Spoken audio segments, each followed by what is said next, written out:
kell néztem a nagy világra. Azt mondták nekem, hogy minden csupa jó, hogy nyáron tűz a nap, s télen hull a hó. Aztán jött a suli, a tudás vára, mondták tanulj, hisz ettől lesz életednek ára. Tanultam átírni, olvasni, számolni, megpróbáltam mindenben a nagyokra hallgatni. Rájöttem, hogy ne húzzam a lányok zofját, inkább csenjem el tőle szívünk kulcsát.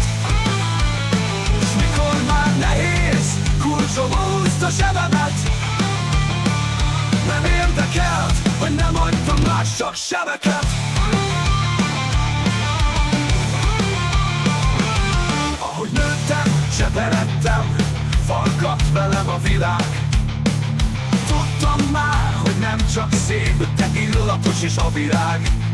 És ahogy egymást váltják az évszakok, ráeszméltem, hogy a világ közepén nem én vagyok. Ahogy nőttem, seperedtem, farkadt velem a világ. Tudtam már, hogy nem csak szép, de illatos is a virág. És ahogy egymást váltják az évszakok, ráeszméltem, hogy a világ közepén nem én vagyok. Most már tudom, adnom kell, hogy kapjak, s nem kell, hogy hálát rebegjenek az ajkak.